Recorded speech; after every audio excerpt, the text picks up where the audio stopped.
It's 7 a.m. on the West Coast, 10 a.m. on the East Coast, 3 p.m. in London, 11 p.m.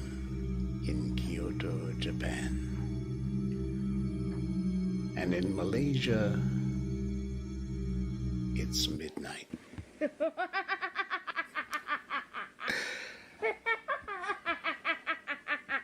Wow, that timed out well, didn't it? Welcome aboard, my friends. Welcome. I'm Jay Sheldon. I'm not wearing pants. I am, however, wearing my Japanese demon shirt tonight. This is a shirt full of Japanese demons from folklore. And this is our Halloween special. We are going to do a complete change of format. If you are a first-time viewer to our show, this is not usually what our set looks like. We're all colorful and brightly lit, but we redesigned a little bit for tonight. And so, yeah. Serena Lee, hi Jay, what do you say? I say boo. We're going to try and scare you tonight. We've got a full show of nothing but scary stories, and we've got some cool ones, including some very classic scary. Some are short. In fact, I've got a segment that's only scary stories that are only 2 lines long. But yeah, we've got all of that and more for you tonight. Just hang with me one quick second while I do a little adjusting. There we go. All right. So yes, our studio is very different tonight. I will do a brief Miko update because we always update you on Miko, even though it's not normally a scary story.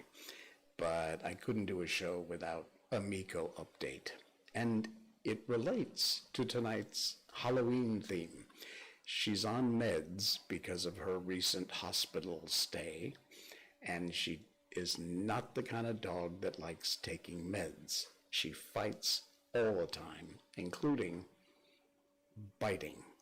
And tonight, as I was giving her one of her meds, I'm not flipping you off, that's a Band-Aid, because she drew blood tonight. So we actually have live blood here on the show. It's got a bandage on it now. But thanks, Miko, for the blood to add to the horror of tonight's show. I'm telling you. Oh, man. All right. We're going to get into it because we don't want to wait too long. We've got all kinds of cool stories, and we're starting off with this one from the writer Marie Sama. Turn the lights down low. Maybe close your eyes. In fact, if you're listening on the podcast, you might have the advantage. You know that shadow demon who enters your sleep? Well, I saw her last night after reading it.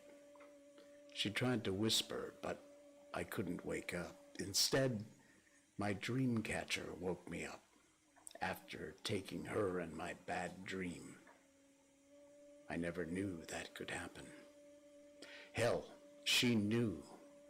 I'm gender fluid. Somehow she knew my name and age. She knew I hate the night. She's creepy. I never told anybody about me, not even my real name. She knew my birthday, who my boyfriend is. I'm not even lying. She somehow knew who I am. I don't know if it's true. I believe demons are just the spirits of those who died and were forgotten by God. So they were sent to Satan or what, but I saw her when I woke up. For some reason, she didn't attack me at all, not even in my dream. She just stood there, watching me. Call me Ankuku. She came to me 3 nights in a row and whispered to me. Now, my shoulders and the back of my neck hurt, but I felt her fingers on my skin as well at 3 a.m.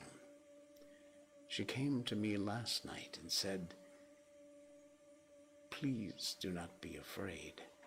I will not harm you. I hear you help spirits." I couldn't wake up.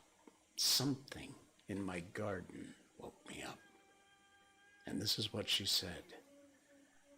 "I will not harm you.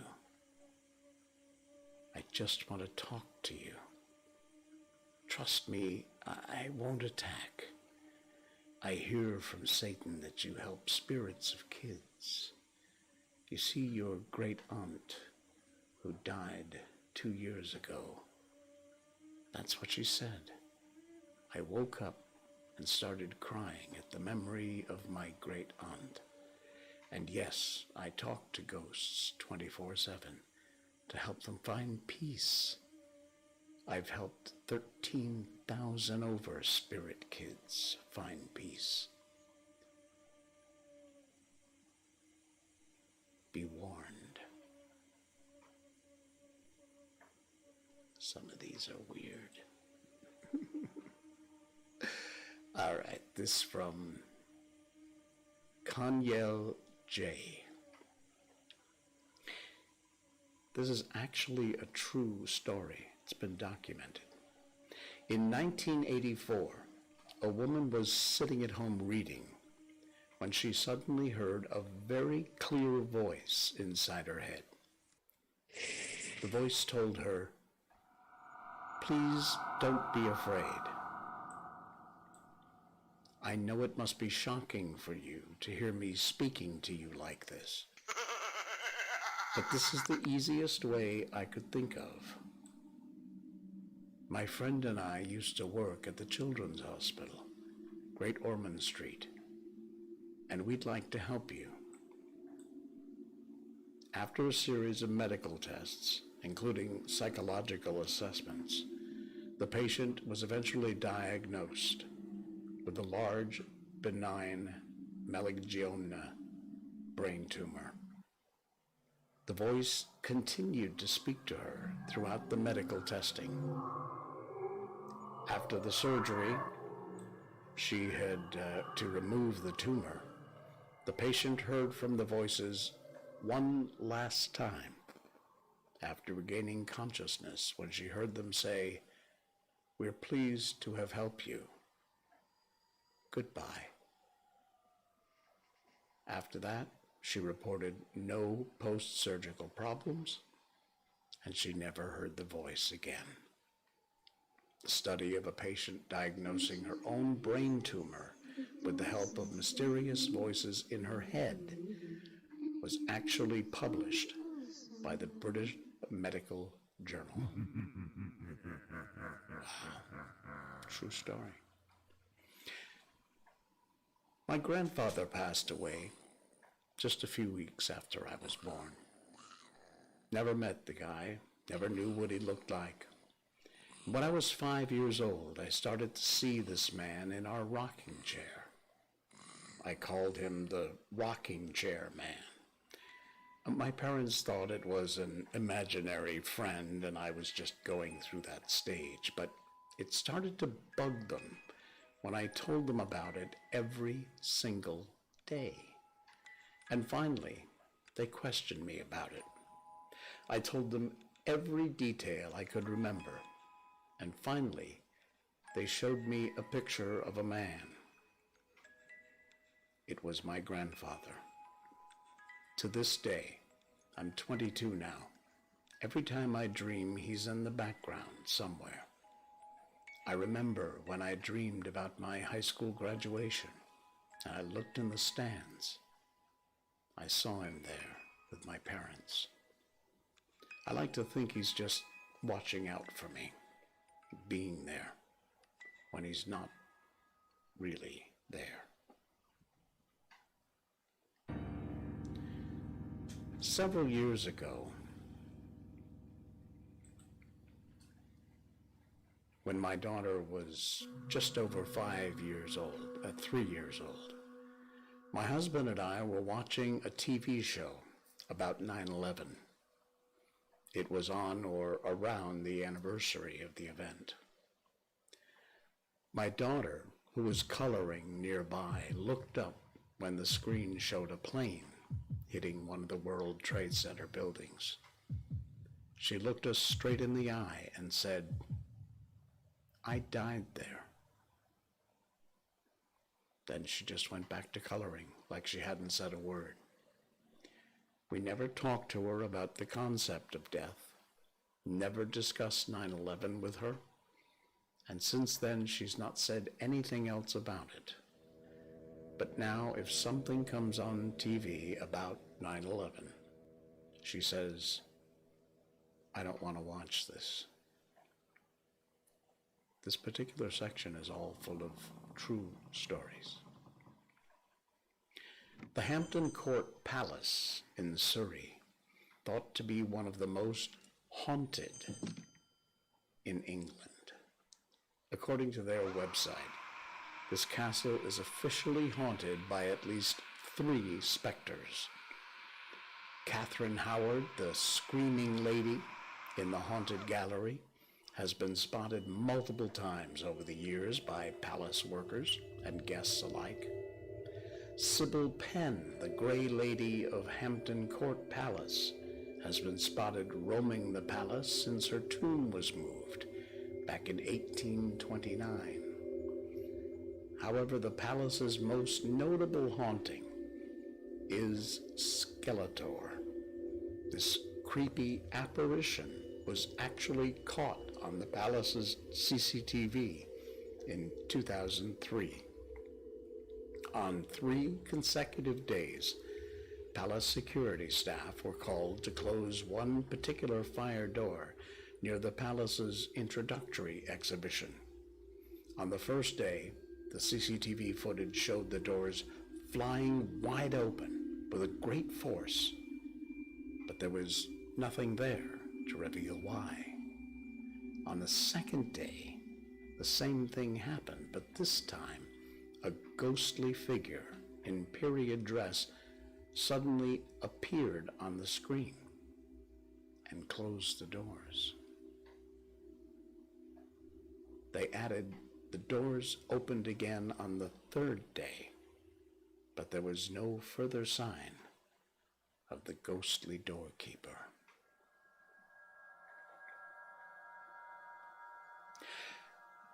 About 10 years ago, I was 8. I was visiting my dad at his house. My stepmother was in the kitchen and I was in the family room. We both saw my father wearing a red flannel shirt and blue jeans walk around the corner from the living room and start walking up the stairs. I followed him. I called out his name as he went up the stairs. He turned back and looked at me, got to the top of the stairs, and went around the corner. I called his name again, and then from the living room, my dad popped his head up over the couch and said, "What do you want?" I'd been asleep on the couch the entire time, yet both my stepmother and I clearly saw him, wearing the clothes he had on the whole day, go from the living room up the stairs. It was the strangest thing I'd ever seen, and both my stepmother and I remember it, and we talk about it to this day. It was broad daylight, so I'm very certain it wasn't some uncanny illusion of the night.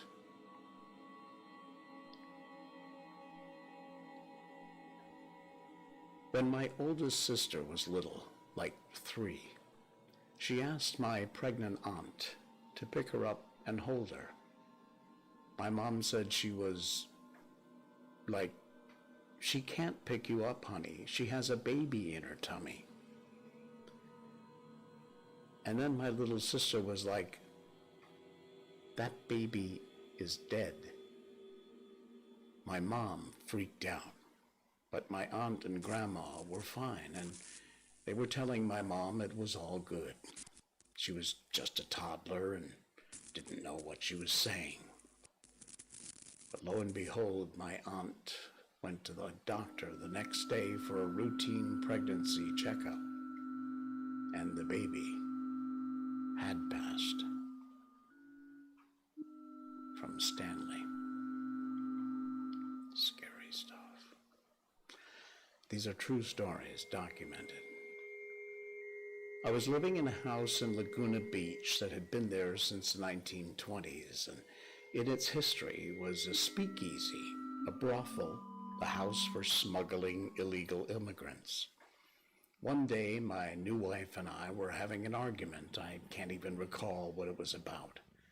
She walked down to the block to get a cup of coffee and cool off, and I was alone in the house. From my bedroom, I could look across the hall into the bathroom. Through the bathroom, down the other hall. I was standing at my dresser, and I noticed something out of the corner of my eye and looked down there. There was, honest to God, this gives me goosebumps just typing it, 17 years later, a black figure, maybe 3 feet tall, only vaguely humanoid. It looked like black scribbles, like someone had scribbled a human shape. But the scribblers moved like electricity, arcing. That's the best way to describe it. No sound that I could remember. I distinctly remember when I saw it, I wasn't afraid. Then I noticed it looking at me. I can't say it turned around, it just focused on me, I guess. Then I was scared. I didn't move. I didn't scream. Nothing. I was just frozen. Because it came at me. It rushed down the hall towards me.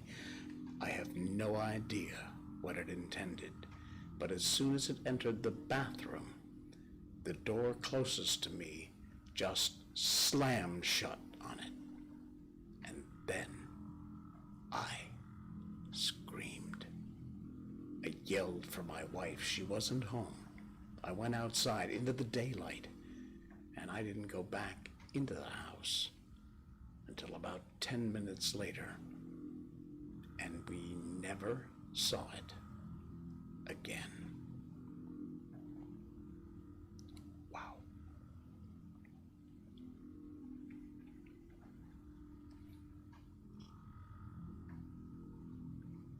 When I was around 20, a few years ago, I kept having dreams about a woman with long black hair named Aurora. There were different dreams, but for some reason, her distinct face and name always ended up in them. It got to the point where I would wake up frustrated and confused, tried to Google her name or find out how I was connected to her. After a few months, she stopped showing up. I dismissed it, thinking my brain was just jumbled. Fast forward a few years, Halloween 2009. I'm in the car with a friend, stopped at a gas station. I'm about to pull out and merge onto a highway when I get a phone call from a random number. So I stopped the car, but no one answered. There was a person behind me who grew impatient, honked at me, then swerved in front of me instead of waiting for 2 seconds for me to move. Second they get on the highway, a silver Civic loses control of their wheel and crashes into the car that swerved in front of me. I called the cops, waited at the gas station for them to come. Turns out both of the drivers of the cars died. It 100% would have been me if I hadn't got that phone call.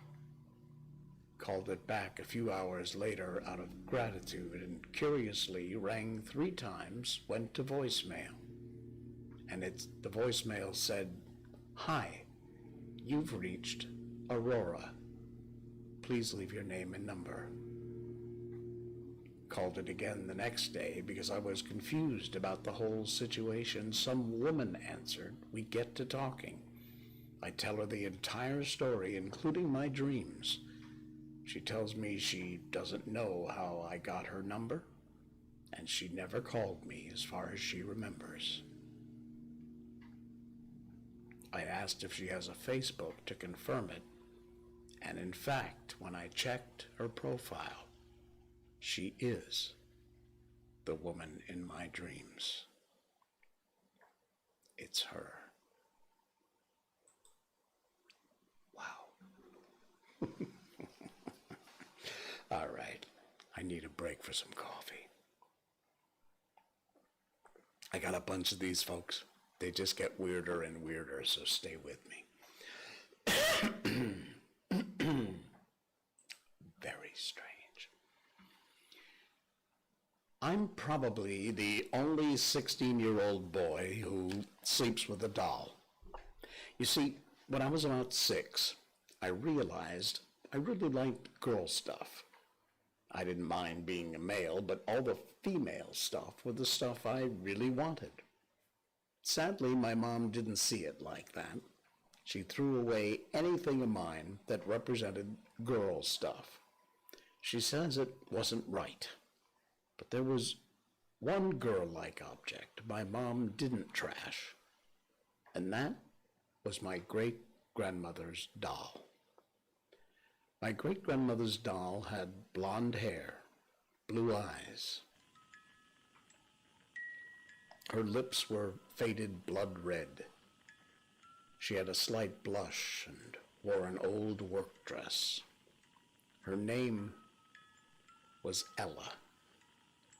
I was 9 when I first heard the song, Ella, I'm in the Attic.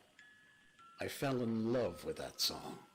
I sang it every night to my great-grandmother's doll.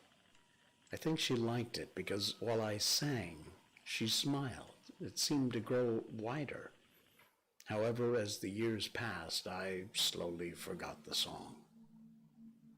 Well, let's zoom back to the present. Me, a 16-year-old boy, and I slept with Ella. That sounded wrong. You understand, Ella is the doll. One night, I went to bed, and for some reason woke up around 1:30 a.m. I grumbled, thinking about the test I had tomorrow. I needed sleep to do well. I reached for Ella because she calms me down. But Ella wasn't there. I sat up, turned on the bedside lamp. No Ella in sight. I sighed and turned off my lamp. I guess I'd have to fall asleep without her. Half an hour later, I was still awake, wide awake. Ella? I muttered, wishing she could reply. A whisper of a voice replied, Ella? I said louder. I'm in the attic, came the reply. I started to get up, but stopped. Something was wrong. Ella? I said again. I'm on the first step. I smiled, my inner kid coming out. This was fun. It was exactly like the old song I used to sing. I kept calling out Ella, and she kept coming down the steps. It was all fun and games until, Ella? I'ma kill your mommy. I gasped, Ella! She answered, but I didn't hear. I was too busy freaking out. I needed to stop saying her name. Then she would stop. When morning came, I could throw her out, but my voice refused to stop. It just kept saying, Ella, I'm gonna kill your daddy. No, my brain shouted, even as my voice muttered another, Ella, and another, and another. Ella, I'm in the kitchen. A sharp sound of metal was heard. Ella, I shouted. I'm in the living room. I racked my brain trying to remember the song, but I didn't think there was any mention of my parents' bedroom, which was a relief. She wouldn't kill my parents. Then I recalled that my parents watched a movie tonight. No. I crossed my fingers praying that they didn't fall asleep during the show. Ella, I've killed your mommy. There was a scream from the living room. "Sarah!" my dad yelled. "Sarah!" My dad sounded near tears. He must have seen the doll because he started shouting, "You killed Sarah!" I listened intently, but soon, too soon, everything went silent. I waited 5 minutes, 10, 15 minutes. Finally, I couldn't stand the silence. "Ella," I stammered, "I've killed your daddy." I went numb. "Ella," I muttered, pulling the covers over my head. "Ella, Ella, Ella." I stopped then because I heard the door creak open. "I'm in your bedroom." "Ella," I gasped out loud before realizing my mistake. Something jumped onto the bed. It climbed onto my chest and stayed there. "I'm in your bed." After a while, I pulled the covers off my head. I wanted to see Ella. My bedroom door was open. Light poured in from the living room. I could see my parents' dead, bloody bodies. I forced my eyes away from them and looked at my great-grandmother's doll. Her hair was brushed, framed her face perfectly. Her eyes seemed alive. Her lips were no longer faded, but dark red, as if she'd used my parents' blood to dye her lips. She had on a sky blue dress. She looked almost pretty, except the fact she was spattered in blood and held a knife. "Ella," I said, both awed and feared. Ella leaned toward me, smiled, and whispered, "You're mine."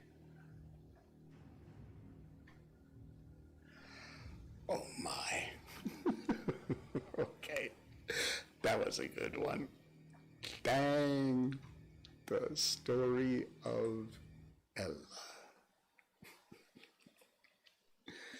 Goodness me. These, I told you, they're just getting creepier as they go. Mommy sleeps in the basement. "Speak louder, please."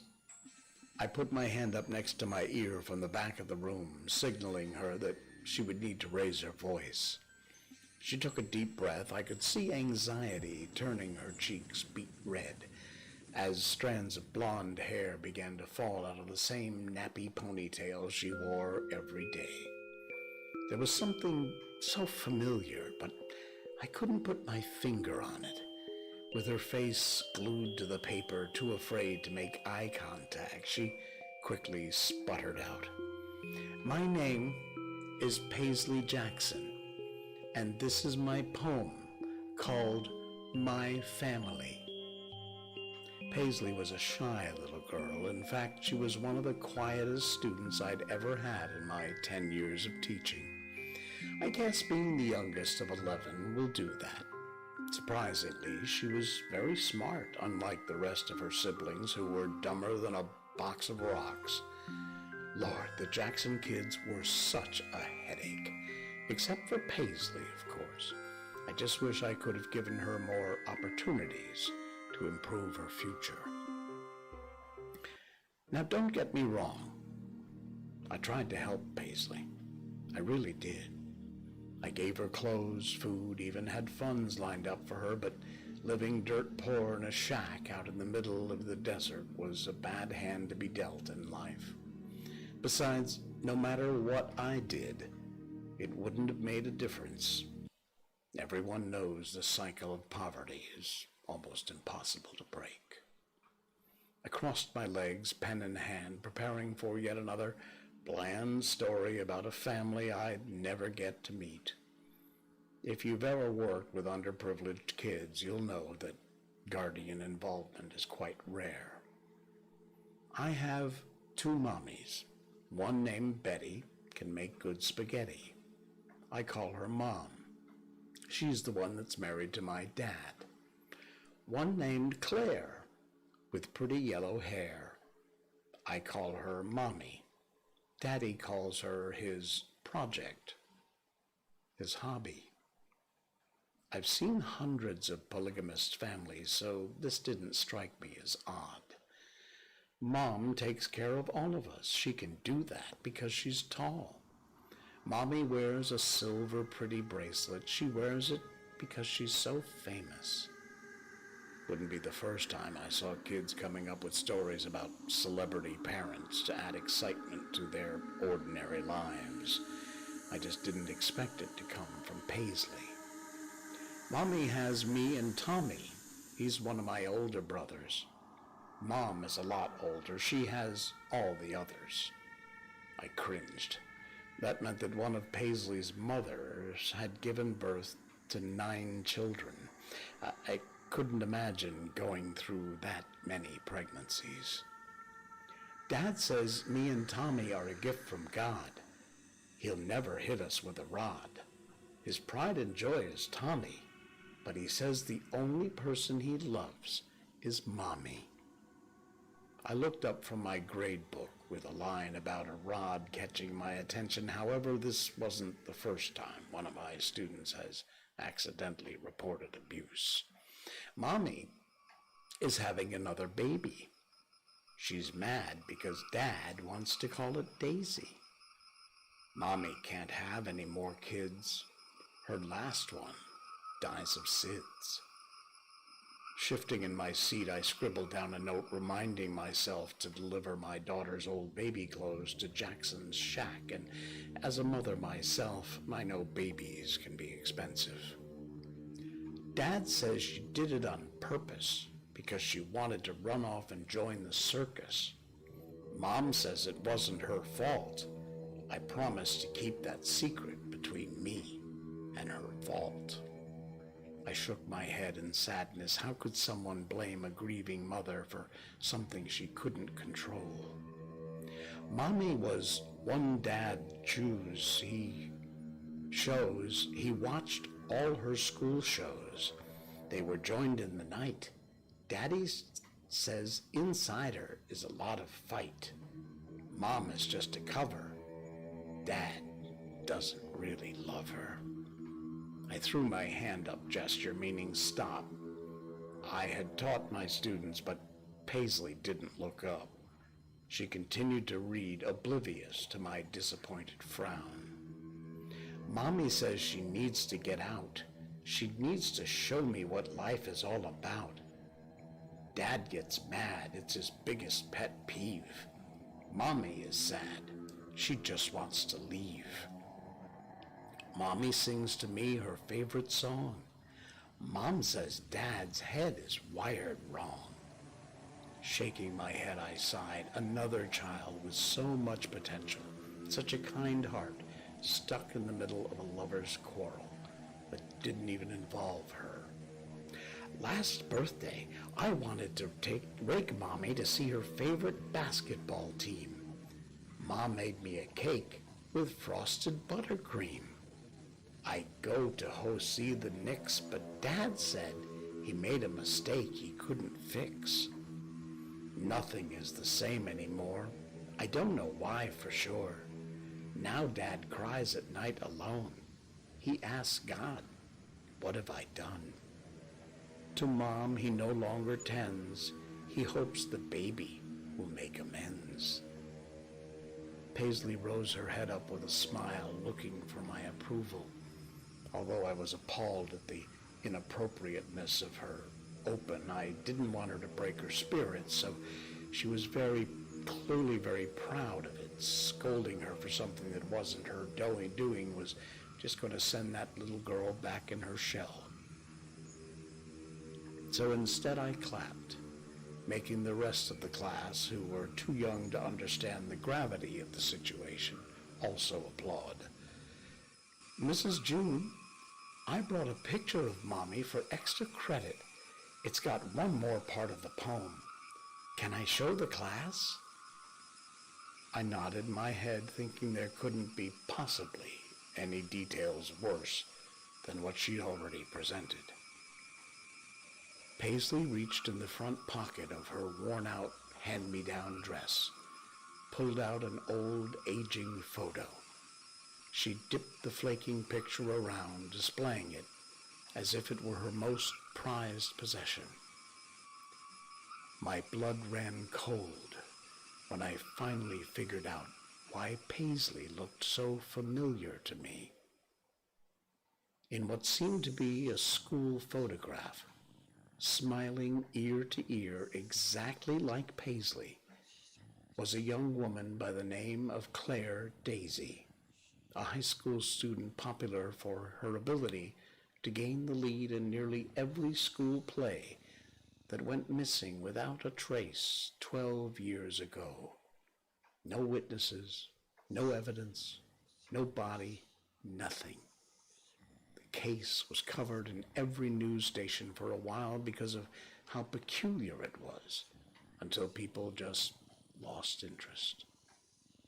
Paisley happily continued. I was so shocked I couldn't stop her as she read the back of the picture.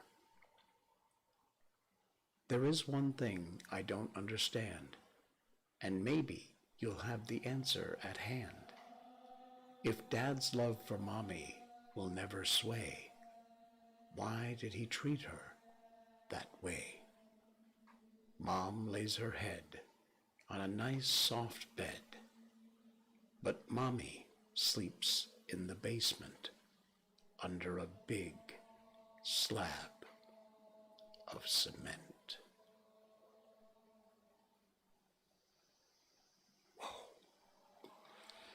Okay, this is just getting stranger and stranger.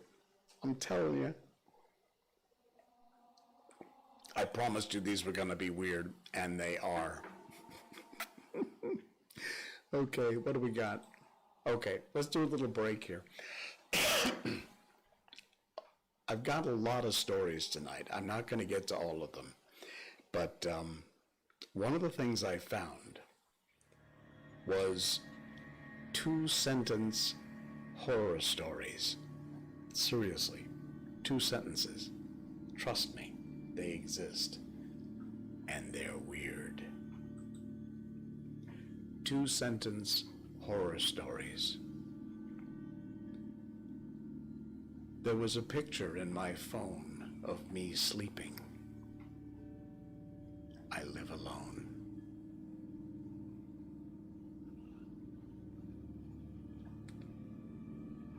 I was having a pleasant dream when what sounded like hammering woke me. After that, I could barely hear the muffled sound of dirt covering the coffin over my own screams. 2-sentence horror stories. I woke up to hear knocking on glass. At first, I thought it was the window until I heard it come again from the mirror.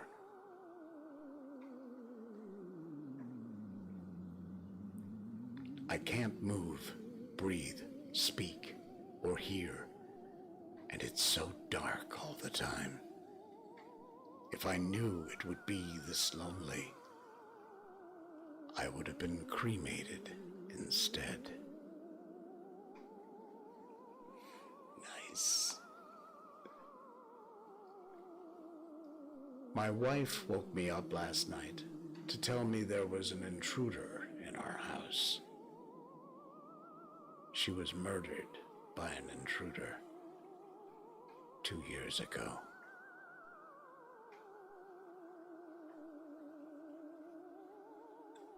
I never go to sleep, but I keep waking up. These are so cool. 2-sentence horror stories. The last thing I saw was my alarm clock flashing 12:07 before she pushed her long, rotting nails through my chest, her other hand muffling my screams. I sat bolt upright, relieved it was only a dream. And as I saw my alarm clock read 12:06, I heard my closet door creak open. Oh man, it's giving me shivers. 2-sentence horror stories. She went upstairs to check on her sleeping toddler. The window was open, and the bed was empty.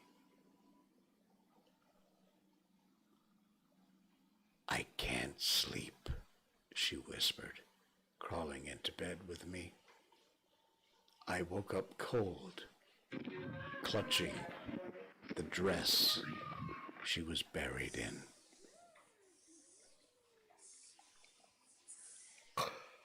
Man, who writes this stuff? I began tucking him into bed, and he tells me, "Daddy, check for monsters under my bed." So I get down on my hands and knees and look underneath for his amusement. And under the bed, I see him, another him, staring back at me, quivering and whispering, "Daddy, there's something on my bed." I'm getting goosebumps. These are too much. Okay. Gotta move on. Seriously. These are creepy. And they're only 2 sentences. Okay. We got a few more to go, and then we're going to wrap it up for the night. This is great. All right. I have to beat the morning sun. Just one more left. The hum of my bike's engine fills my soul with the need to ride like a bat out of hell. And that is a very accurate description about now, since I'm trying to avoid hell at the moment. My leather jacket does nothing to protect me from the night's cold air. I'm frozen everywhere, inside and out. I've got nothing to live for except the promise of freedom when the sun hits the horizon to the east. It's been a lonely and exhausting existence. Sometimes I lose myself and wonder why I even bother. I've been after these damn pirates for one day short of 10 years. Let me tell you, it's been a long 10 years. Day after day, chasing, always chasing. I'm down to one. I have to catch him. Then I'll have paid the devil his due. I'll be lifted from this debt. I'll be free. Almost 10 years ago, all the pirates on that cursed ship had escaped the underworld. Over 150 years ago, they boarded a passenger vessel crossing the Atlantic. They slaughtered every man, woman, and child, and from that day, their souls belonged to the devil himself. I wouldn't have been after them if I didn't owe the devil a debt for saving my wife. She had cancer, too much smoking.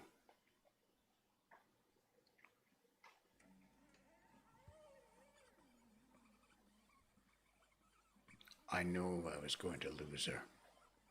He took the cancer from her, and she was fine, and I was so happy.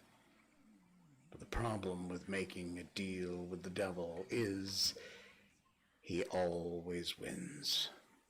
A week later, she died in a car wreck, but he still came to collect his due. Doesn't matter anymore. Just have to find the last of the 143 souls.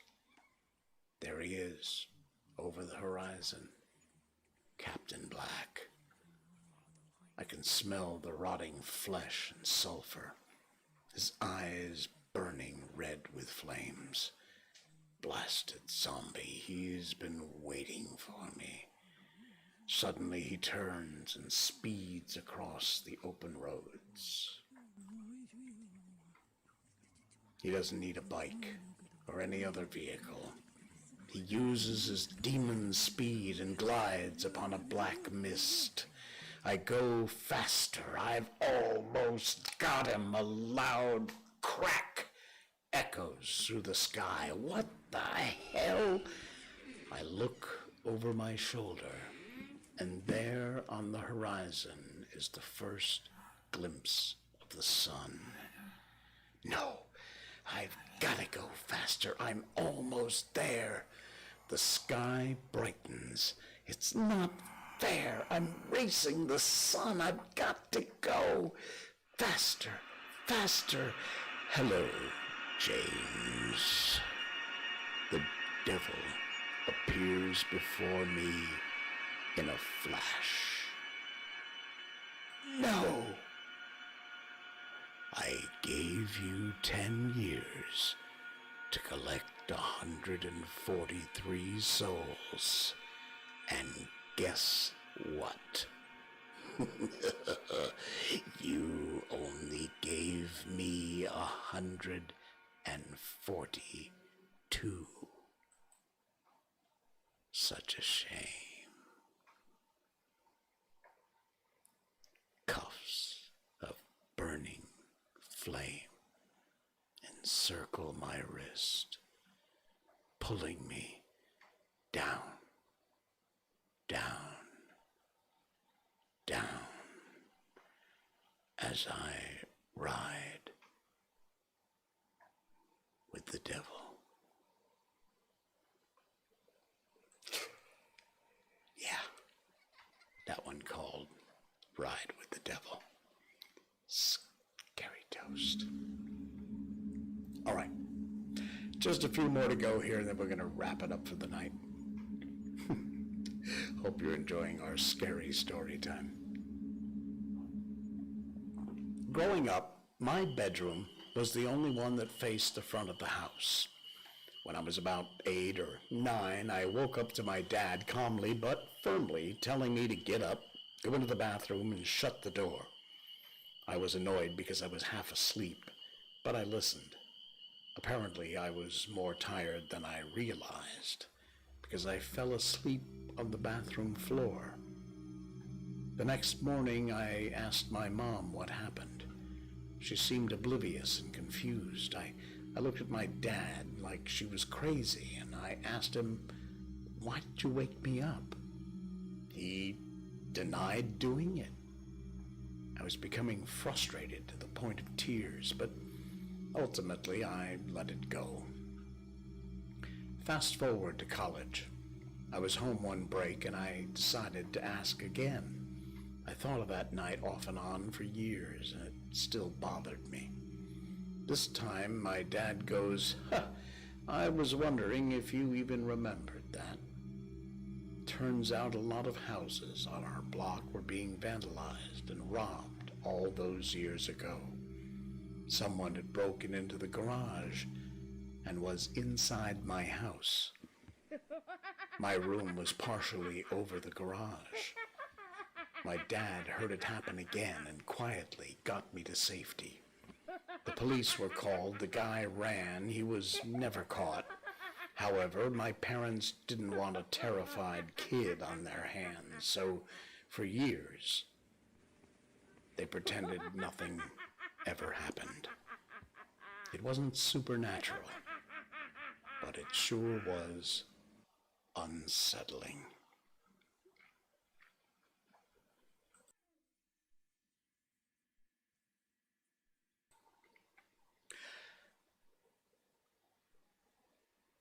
Not to me, but to my sister.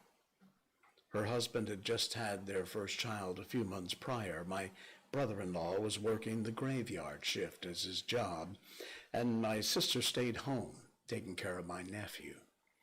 Around 2 a.m., she heard loud knocking on the back door. She went to go check it out and saw a lady banging on the door, asking my sister to let her in. The lady told my sister her husband had just beat her down the street and was looking for her. My sister was hesitant to let her in since she had a newborn in the house, didn't want to interfere. She told the lady the best she could do was to call the police for her. The lady told my sister, "Do not call the police and let me in." This is where my sister got suspicious. She went to get her phone and called 911. And when she got back to the door, the lady was gone. The police arrived a few minutes later and told my sister the same situation had happened just a few streets down. Apparently, the couple would do this act to get into people's homes. Goodness. Nice. True story. We bought an old house, my boyfriend and I. He's in charge of the new construction, converting the kitchen into the master bedroom, for instance, while I'm on wallpaper removal duty. The previous owner wallpapered every wall and the ceiling. Removing it is brutal, but oddly satisfying. The best feeling is get a long peel, like your skin when you're peeling from a sunburn. I don't know about you, but I kind of make a game of peeling, on the hunt for the longest piece before it rips. Under a corner section of paper in every room is a person's name and a date. Curiosity got the better of me one night when I Googled one of the names and discovered the person was actually a missing person. And the missing date matched the date under the wallpaper. The next day, I made a list of all the names and all the dates, and sure enough, each name was for a missing person with dates that matched. We notified the police, who naturally sent out the crime scene team, and I overheard one tech say, "Yep, it's human." Human? What's human? Ma'am, where's the material you removed from the walls? That isn't wallpaper you were removing. It's skin.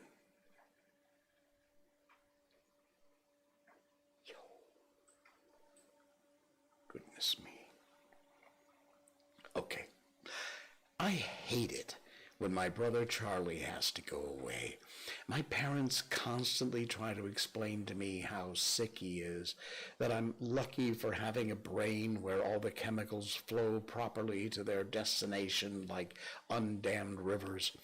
When I complain about how bored I am with a little brother to play with, they try to make me feel bad by pointing out that his boredom likely far surpasses mine, considering he's confined to a dark room in an institution. I always beg for them to give him one last chance. Of course, they did at first. Charlie's been back home several times, each shorter in duration than the last. Every time, without fail, it starts again. The neighborhood cats with gouged out eyes showing up in his toy chest. Mom's vitamin replaced by bits of dishwasher tablets. My parents are hesitant now, using last chances sparingly. They say his disorder makes him charming, makes it easy for him to fake normalcy and to trick the doctors who care for him into thinking he's ready for rehabilitation. That I will just have to put up with my boredom if it means staying safe from him. I hate it when Charlie has to go away, but it makes me have to pretend to be good until he gets back.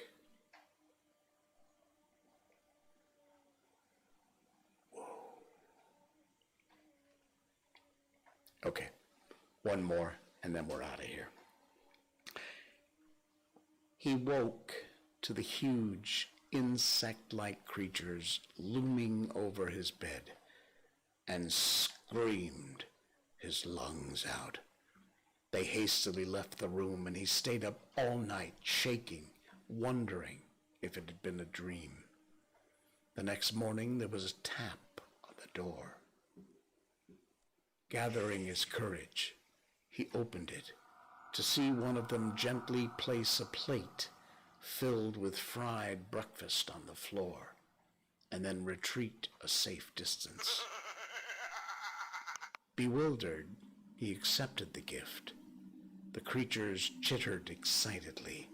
This happened every day for weeks. At first he was worried they were fattening him up, but after a particularly greasy breakfast left him clutching his chest from heartburn, they were replaced with fresh fruit. As well as cooking, they poured hot, steamy baths for him, even tucked him in when he went to bed.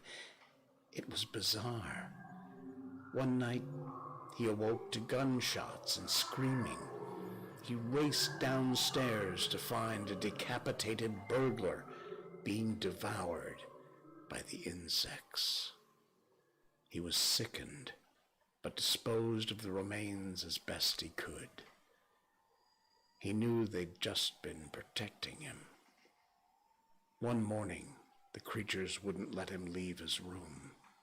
He lay down confused but trusting as they ushered him back into the bed. Whatever their motives, they weren't going to hurt him. Hours later, a burning pain spread through his body.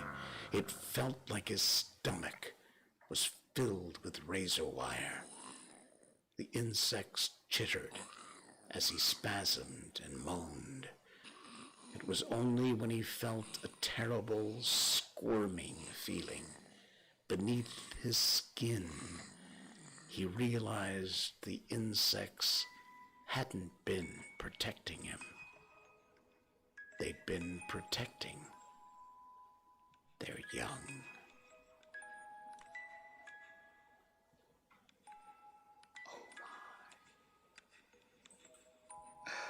All right, my friends, that's going to do it. We've done over an hour of scary stories. I hope you enjoyed that. We will be back on Monday night with a regular edition of I'm Not Wearing Pants. And enjoy your Halloween tomorrow, whether you're partying or trick-or-treating or whatever it might be. Have yourselves a great night. And I will see you again on Monday. I'm Jay Sheldon.